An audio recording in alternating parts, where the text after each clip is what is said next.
Although it requires more management, more time, and attention than the first two approaches, rotational grazing is the preferred way to manage natives. When done properly, it does the best job of maintaining plant vigor and preventing stands from getting over mature.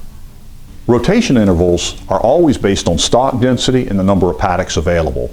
Now here in the eastern United States though, with our high rainfall and the rapid growth of these grasses, we can get away with some fairly short intervals on our rotations.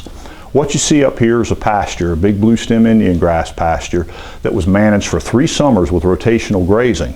It was divided up into 3 paddocks and we moved about every 4 days on average during that 3-year period. Sometimes it stretched out a little bit more, but typically 4 days.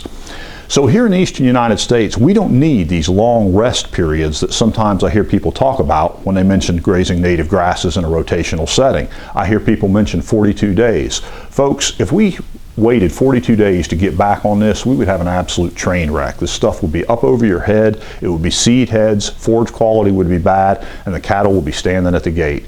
So again, with all of our rainfall, we can move pretty quickly here in the eastern U.S. When we graze native grasses, one of the best tools we can use is rotational grazing.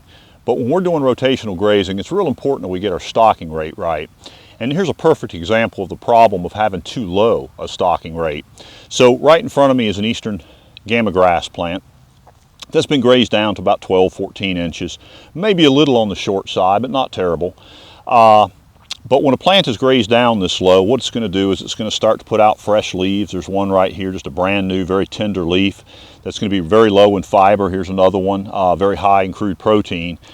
And so when that plant is grazed down like that, cattle are going to tend to come back to that plant rather than to a plant like this that's received very little grazing pressure. And you can see these leaves are much larger, they're much more mature, they've been on the plant a lot longer, much higher fiber, much lower protein.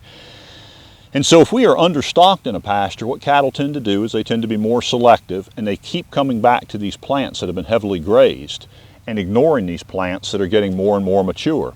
And so the end result then is that this plant receives a lot more stress, a lot more grazing pressure, and eventually becomes weakened.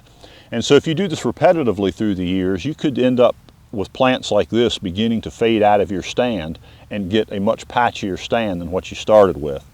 So again, if we can stock at a heavier rate or give a smaller allotment to the cattle on any given entry into that pasture using polywire or some other method, then we could wind up keeping these plants all at a consistent height. So what we want to do is we want to be able to utilize that grass so that no individual plant is getting a whole lot more grazing pressure than another.